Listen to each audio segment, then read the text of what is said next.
한국이 중국과의 수교 이래 처음으로 대중 무역 적자를 봤습니다. 호랑이 등에 타서 함께 성장하는 이런 시대가 지나가고 있는 거 아니냐. 옛말이죠 이제. 근데 호랑이 담배 피던 시절 얘기가 됐다는 얘기죠.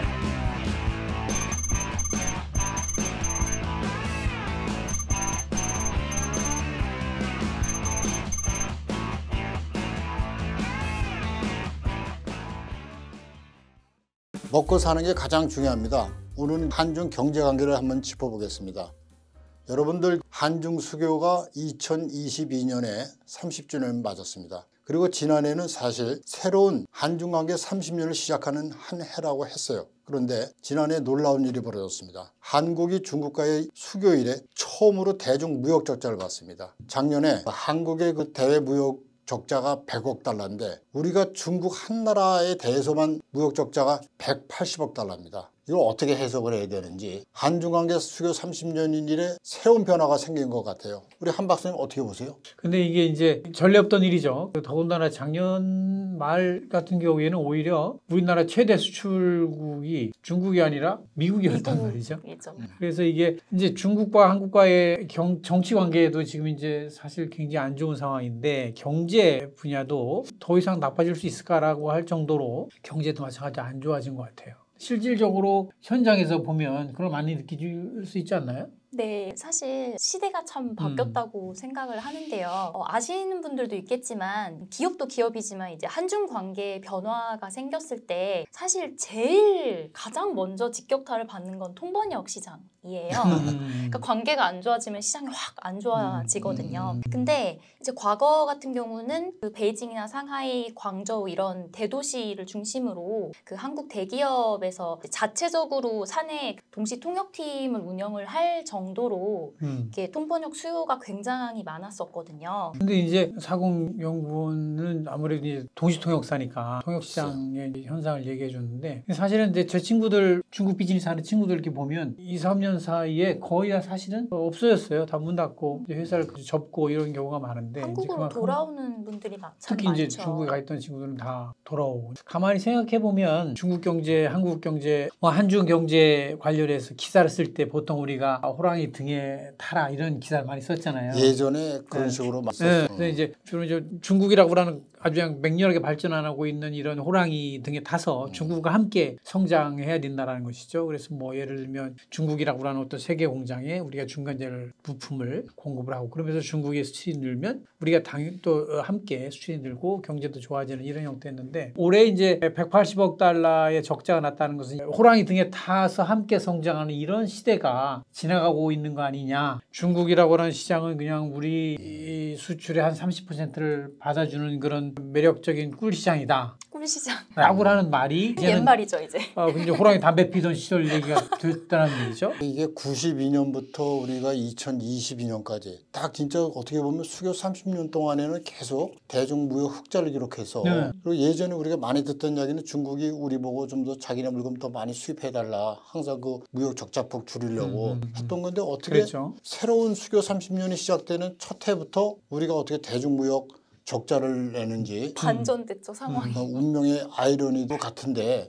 이게 180억 달러 적자에 끝날 것이냐 아니면 계속해서 해가 갈수록 혹시 대중무역 적자폭이 늘어나는 거 아닌가. 근데 이거 관련해서 사실 작년에 그 국내에서도 약간 낙관적인 견해는 있었어요. 우리가 중국에 대해서 무역 적자를 기록하는 것이 크게 두 가지 요인이 있다. 첫 번째는 중국의 경기가 안 좋은데 우리가 중국에 중간재를 많이 수출했는데 중국의 경기가 안 좋다 보니까 우리 중간재 수출 좀 덜 한다. 그런 게 하나 있었고 또 하나는 우리 반도체 수출의 주력 효자 상품인데 반도체 경기가 또 안 좋다 보니까 역시 그 대중무역 적자가 난 거 아니냐. 만약에 중국 경기가 조금 호전이 돼서 한국으로부터 중간재를 더 많이 수입을 하고 또 요새 좀 올해 들어서 반도체 경기가 좀 좋아지는 측면이 있잖아요.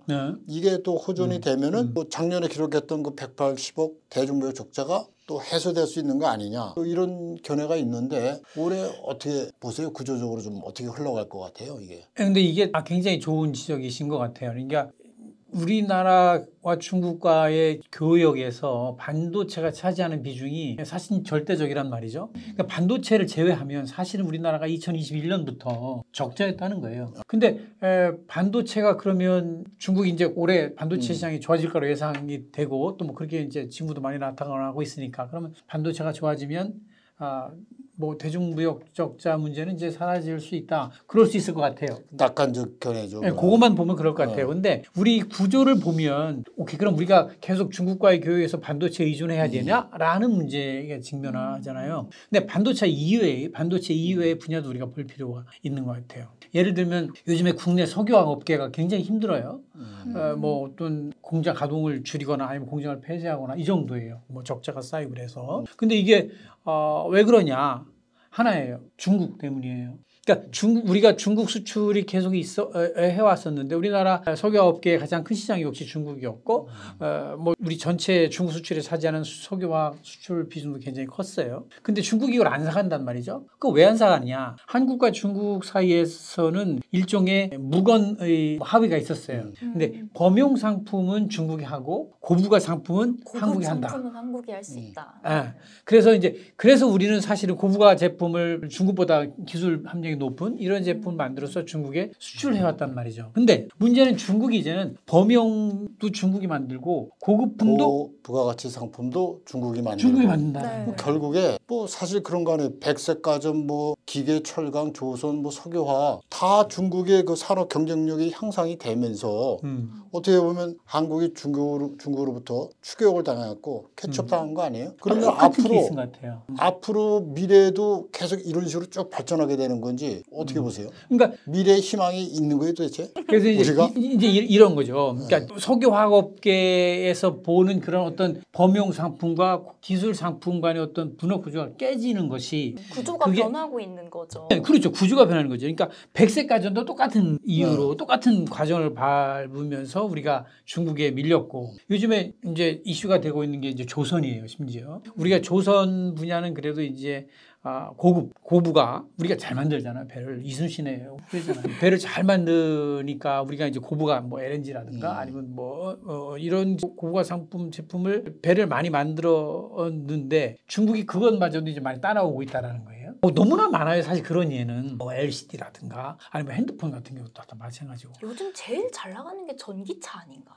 전기차가 어떻게 생각하면 미래 산업을 상징적으로 보여주는 그런 거란 말이죠. 그럼 전기차 분야에서는 우리가 중국에 비해서 뭐 우리가 이전과 같은 그런 메리트를 어떤 기술적 우위를 유지해가면서 중국 시장을 우리가 먹을 수 있느냐. 근데 그렇지 않다라는 게 지금 드러나고 있잖아요. 우리나라 심지어 지금 테슬라도 밀리고 있습니다. 그러니까 테슬라 이게 우리나라 버스, 전기차 버스의 절반 정도가 이미 중국 거라는 거 아니에요? 중국에서 수입한. 그리고 뭐 요즘에 그 모델 Y 그 테슬라 거 그리고 폴스타 2라고선가 그 전기차가 이제 국내에서 판매되고 있는데 그게 예를 들어서 모델 Y 테슬라 거 그거는 작년 9월부터 메이드 인 차이나 제품이 들어온다는 거예요. 그 이전에 미국에서 만든 게 들어오다가 그러니까 이제 중국에서 만든 전기차가 폴스타 2 그거는 볼보일 거야. 그것도 마찬가지로 중국에서 만들어 가지고 들여온다는 것이죠. 이제 이거는 뭐냐면 전기차라고 그러는 것이 사실은 이제 제일 핵심은 배터리잖아요.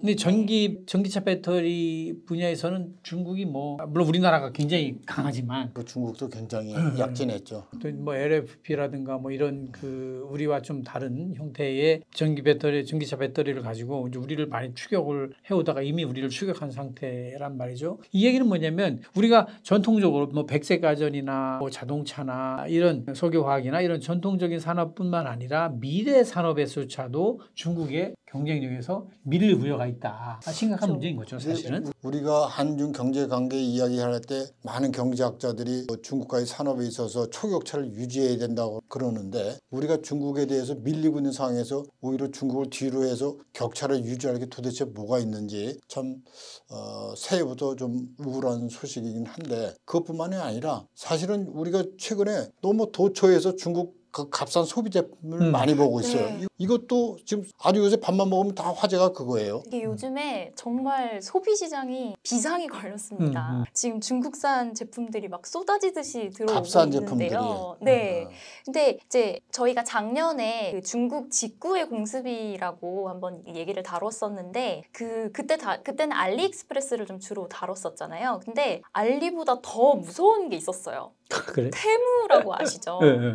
이게 이 핀도도에서 운영을 하는 쇼핑 플랫폼인데 작년 같은 경우는 한국, 일본은 물론이고 미국에서도 심지어 그 쇼핑몰 앱 그 다운로드 수가 1위를 했다고 해요. 그 지금 거의 한국뿐만이 아니라 지금 전 세계적으로 엄청나게 근데- 확장을 하고 있는 건데 핀도도의 물건을 보면 품질이 매우 떨어져요. 매우 떨어지는데 아주 값싸고 예쁘고 신기한 제품들이 많거든요. 근데 이제 가격이 터무니없이 싼 게 이게 특징이에요. MZ 소비자들이 이거를 이제 충동 구매를 하는 거죠. 예쁜 쓰레기라고 하는 이거를 충동 구매를 하는데 그래서 이게 정크 커머스다라는 이런 지적도 나오고 있어요. 그 관련해서 제가 좀 말씀드리고 싶은 거는 한 두 가지 포인트가 있는데 알리가 화제가 됐잖아요. 근데 알리가 화제가 되기 전에 그 핀도도의 테무가 먼저 한국에 저가 공사로 쫙 들어왔어요. 그 이후에 알리가 왜 한국의 마동석을 스카우트해갖고 대대적으로 한국 공략을 했냐? 제가 듣기로는 알리가 핀도도의 테무를 공략해서 들어왔다는 거예요. 알리가 들어와서 핀토토가 하는 게 아니고 한국에서 경쟁을 막 하고 있는 핀토토가 건가요? 먼저 테무를 이용해서 한국 시장을 접근하고 있는데 여기서 알리가 한국 시장에 도전장을 냈다는 게 하나고 두 번째는 이게 지금 중국에 너무 값싼 제품이 들어오다 보니까 그런 얘기가 있어요. 신발 같은 경우는 신고서 그냥 빨대가 되면 버린대요. 한 번 신고 버리는 네, 신발인가요? 달아 떨어지기도 하고 여러 가지 고무풀 떨어지기도 하고 그럼 이렇게 되면 어떻게 되겠습니까? 중국의 값싼 제품이 막 들어와갖고 중국의 값싼 제품 쓰고 버리는 한국이 어떻게 보면 쓰레기 시장으로 변할 수가 있겠어요. 네, 맞아요. 그래서 정크 커머스라는 얘기가 나오는 게 싼 제품을 그 생산을 할 때도 환경 오염이 발생을 하는데 배송 과정에서도 이게 탄소 배출을 많이 하고 있거든요. 그래서 이게 한 번 쓰고 버리는 이런 예쁜 쓰레기들 때문에 지구도 지금 신음을 그렇죠. 하고 있고 한국에 지금 그런 문제가 많다고 해요. 사실 저는 그 전에는 고물가 시대에 그 값싼 이제 물건을 살 수 있으면 소비자 입장에서는 그렇지. 좀 좋은 일이라고 생각을 했었는데요. 얼마 전에 정말 충격적인 연구 결과가 나왔습니다. 한국고용정보원에서 2000년부터 2015년까지 16년간의 데이터를 가지고 분석을 했는데요. 중국으로부터 수입이 1%포인트 올라가면 한국의 국내 고용률이 4.7%포인트가 떨어졌다고 해요. 그리고 16년 사이에 사라진 일자리가 22만 9,900개에 달한다고 주로 이제 이거는 네네. 제조업 분야에서 얘기를 하게 네, 되는 맞아요. 거네요. 경기, 인천, 경상 지역에 이 제조업 분야에서 주로 일자리가 많이 사라졌는데 서울 지역에서는 사실 그 제조업 이외의 분야에서는 또 사실 일자리가 늘어나기는 했어요. 그래서 이 보고서 같은 경우는 이 중국으로부터 수입하는 양이 늘어나면 그 고용률에도 영향을 주는데 서울 이 집중 현상에도 어느 정도 영향을 준다는 이런 결론을 내기도 했어요. 그래서 쉽게 말하면 우리가 신나게 중국 앱에서 직구를 하는 사이에 지방에서는 일자리가 줄어들고 서울 쏠림 현상은 더 심각해졌다는 거죠. 이것과 관련된 그 반성이 미국에서 벌써 오래전부터 많이 나오고 있었어요. 중국이 2001년 WTO 가입하고 나서 10년 사이에 중국의 값싼 제품들이 미국으로 막 몰려들었죠. 미국에서 나온 반성은 지금 최근에 많이 나온 얘기는 미국의 일자리가 500만 개가 사라졌다고 합니다. 중국. 그리고 두 번째 미국에서 많이 나오는 지적은 또 하나 뭐냐면 우리가 중국의 값싼 제품을 수입해서 미국 소비자들의 생활의 질을 좀 더 높인 거 아니냐. 한국도 지금 마찬가지 논리죠. 중국의 값싼 제품을 수입해서 한국 소비자들이 좀 풍요롭게 삶을 살 수 있게 됐다. 근데 그 이면에는 뭐냐? 중국의 물건을 사줌으로 인해서 그 배후에 있는 중국 경제력을 올리고 그 배후에 있는 중국 공산당의 어떻게 보면 통치 능력과 이걸 더 서포트한 게 아니냐, 지원한 게 아니냐. 결과적으로는요. 이게 미국에서 최근 나오고 있는 그 반성입니다. 근데 이제 그 트럼프 대통령이 그 지난번 그러니까 전 그 선거에서 내걸었던 게 이제 그건 거죠. 그 중국의 어떤 우리가 중국 제품을 사줌으로 인해서 우리 일자리가 다 중국으로 넘어갔다. 미국 중산층이 그래서 붕괴됐다. 이거 어떡할 거냐? 다시 우리가 찾아와야 된다. 그래서 이제 말하자면 트럼프 행정부의 무역 정책이 이제 그렇게 시작된 거죠, 그죠? 배싱 차이나를 했죠.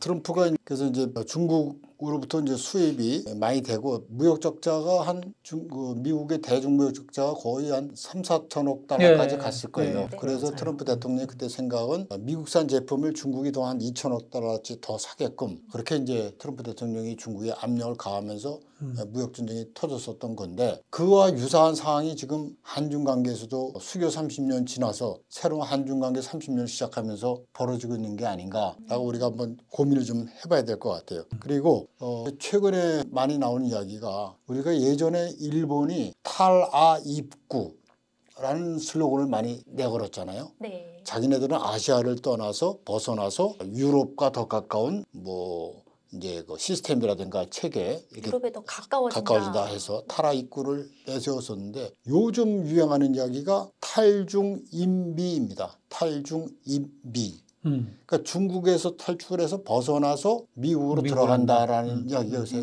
많이 나오고 있어요. 그래서 사실 한국 내 많은 대중 컨설팅 업체들이 컨설팅 해주는 내용이 중국에서 어떻게 제일 스무스하게 빠져나오냐라고 하는 게 컨설팅 업체의 주요 업무가 됐어요. 예전 같은 경우에는 어떻게 하면 중국에 진출해서 투자를 해서 공장도 짓고 활동을 할까였는데 지금은 어떻게 보면 중국으로부터 어떻게 빠져나올까라는 게 하나의 화두가 됐어요. 어떻게 보세요? 그러니까 그 우리나라 기업들이 뭐 대기업이든 뭐 중소기업이든 중국에 가가지고 이제 별로 할 게 별로 없는 거죠. 실질적으로 이제 우리가 예를 들어서 상하이에 가면 그래도 그 한인 교포들이 뭐 한 6만 명, 7만 명 됐었단 말이죠. 우리가 한참 높을 때. 근데 지금은 1만 명도 안 된다는 거 아니에요? 근데 이제 우리나라 기업들이 중국에서 다 이제 빠져나오는 거죠. 왜 빠져나오느냐? 중국에서 우리가 이제 해먹을 게 없으니까 그렇게 나오는 거죠. 근데 이게 결국 우리나라하고 중국하고의 교역 구조는 이 투자와 연관돼 많이 발생했거든요. 우리나라 기업이 중국에 공장을 세우고 국내에서 생산한 부품을 중국에 수출하고 또 중국에서 만든 이런 식이었는데 투자가 교역을 추동하는 이런 형태였는데 기본적으로 중국 내에서 이렇게 비즈니스가 안 일어나니까 수출도 영향을 받게 되는 것이죠. 근데 이게 이제 이런 현상이 앞으로 더 심화될 수밖에 없는 게 미국하고 중국하고 지금 경제 패권 경쟁 전쟁이 일어나면서 이제 예를 들어서 그나마 우리가 중국에 투자를 하는 그래도 대표적인 분야가 반도체였단 말이죠. 근데 그 미국의 이제 IRA라고 하는 그런 그 법안 때문에 우리가 이제 미국의 반도체 공장을 짓는 대신에 지원금을 받아서 그럼 이제 미국의 어떤 규제를 따라야 된단 말이죠. 예를 들어서 범용 기술은 기존의 시설을 뭐 10%만 늘리고 뭐 고기술 분야는 뭐 5%만 늘리고 이런 식으로 해서 규제를 가하니까 우리가 이제 반도체 분야도 중국에 투자할 수 있는 그런 여지가 줄어든 거예요. 작년 막은 거. 맞아요. 작년 이렇게 통계를 보니까 그러니까 우리나라 대중 투자가 한 217억 정도 됐대요.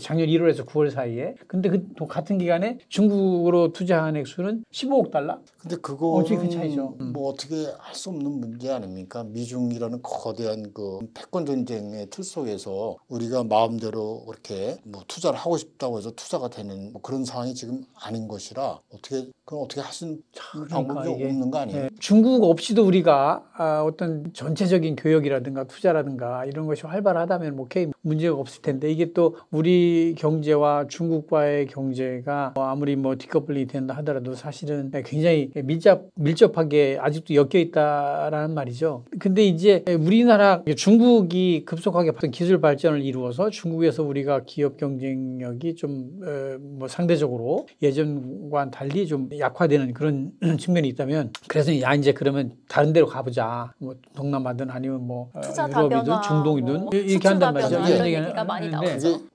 그래도 뭐 중국에서 탈중 인미 이런 이야기가 나와도 그래도 지금 중국에 진출하는 한국 기업들 물어보면은 아직도 중국의 인프라라든가 여러 가지 사업 환경이 좋기 때문에 중국에서 이렇게 철수하겠다라는 그 손드는 분들은 그렇게 많지는 않은 것 같아요. 그리고 또 하나 중요한 게 뭐냐면 미국이란 나라도 가장 그 무역 거래라든가 교류가 많은 게 사실은 그 이웃 나라인 캐나다하고 멕시코라는 거예요. 그렇죠. 인접 국가이기 때문에 이웃끼리 관계가 많을 수밖에 없고. 그러니까 대한민국도 중국이라는 큰 나라가 이웃인데 이웃 국가와의 그 교류가 많을 수밖에 없는 거죠. 그렇죠. 그리고 예전에 사실 물리적으로 그럴 수밖에 없는 예전에 것 같아요. 자, 그럼 제3국 시장으로 가자. 이제 뭐 또 동남아든 아니면 뭐 중동이든 유럽이든 가자 이제 그런 얘기 가끔 하잖아요. 근데 가장 큰 문제는 뭐냐면 우리가 직면하고 있는 현실이 동남아에 가면 이미 중국 애들이 와 있다는 거예요. 그리고 거기에서 또 우리의 경쟁을 가장 해야 큰 되는 경쟁 상황이네요. 상대가 중국이 돼버리는데 중국이 이미 동남아 같은 경우에는 거의 뭐 그리고 뭐 중동 그러니까 그 동남아뿐만 아니라 이미 유럽 아니 그저 중동 그 아프리카 제가 올 초에 이집트 한번 갔었는데 거기 이집트에 가서 도로 공사하는 데 보니까 전부 다 그 중국어가 쓰여 있는 거예요. 건설 현장에. 아주 왜 이렇게 이집트에 보면 아프리카야. 이집트의 그 한자가 다 쓰여 있다. 그러니까 이제 그 제3국 시장에서조차도 우리가 이제 중국을 피할 수가 없는 거예요. 그렇네요. 네. 그러니까 중국을 벗어나려고 다른 했더니, 나라로 상국으로 갔는데도 거기도 중국이 다 진출해 있어서 중국의 손아귀에서 벗어날 수 없는 상황이 돼버렸네요. 조선 같은 경우에는 이제 세계적으로 발주가 나온단 말이에요. 그러면 이제 달래들잖아요. 달래드는 나라 딱 두 나라야. 세 나라? 한국, 중국, 일본. 근데 박터지게 싸우는 거예요. 중국하고 한국하고. 물론 이제 우리나라가 이제 그 네. 분야에서는 아직 앞서고 있다고 하는데 어쨌든 탈중국 하려고 했더만 또 가서 부딪히는 게 또 중국이야. 중국이에요. 이 경쟁력을 올리는 수밖에 없겠네요, 정말. 그런 거죠. 예. 근데 그러면 그 한국의 경제 성장과 중국의 경제 성장은 사실상 떼어놓을 수가 없잖아요. 그러면 중국 국내 경제 상황이 어떤지 저희가 좀 자세하게 이제 관찰을 해야 될 것 그래야 될 같은데 것 같아요. 내년에 왜냐면, 네, 어떻게 될 중국 거로 경제가 뭐 보시나요? 좋아져야지 한국 경제도 같이 좀 네, 맞아요. 뭐 속무배결 이런 말도 많았고, 뭐 그럴 텐데 또 중국 경제가 작년 한 해는 굉장히 좀 침체였는데 올 한 해는 어떻게 좀 많이 좋아질 것 같습니까? 올해 중국 경제 뭐 서방 전문가들은 이제 별로 이제 긍정적으로 보지 않는 것 같아요. 뭐 대략 보면 그렇죠. 뭐 주요 컨설팅 업체 뭐 전문기관들이 대략 4% 초반 정도 중국 GDP 성장률을 그 정도 좀 보고 있는 것 같아요. 작년에 뭐 5.2%, 5.3% 정도 했는데 그렇다면 그것보다는 뭐 1%포인트 정도 낮아지는 거 아니냐. 그래서 이제 전부 다 좀 비관적으로 보고 있는데 제 생각은 좀 다른데 어쨌든 중국 정부가 지금 경제 심각성을 인지를 아주 세게 했어요. 그 작년 말에 경제공작회의 열렸잖아요. 근데 그때 새로운 말이 하나가 툭 튀어나온 말이 있어요. 그 선립후파라고 CLE 호퍼 선립후파인데 이게 뭐냐면 이제까지 그 추진했던 뭐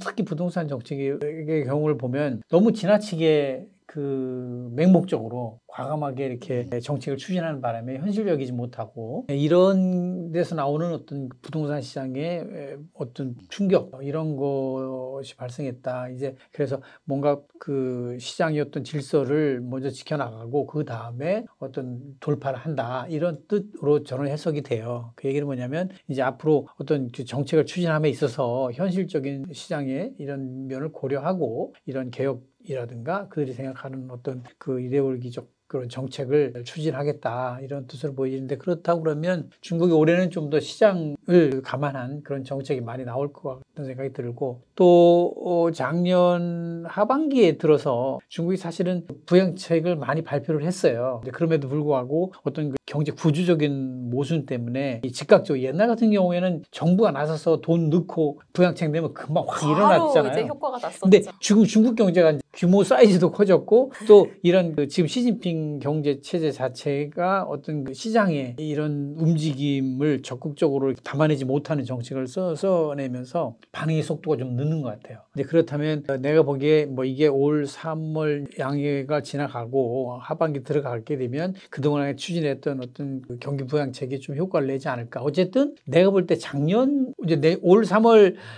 전인대 때 몇 % 정도 하겠다라고 중국이 또 제시를 하겠지만 뭐 대충 5% 또 얘기를 하는 것 같아요. 중국이 예를 들어서 5%를 하겠다고 하면 나는 5% 할 것 같아요. 올해도.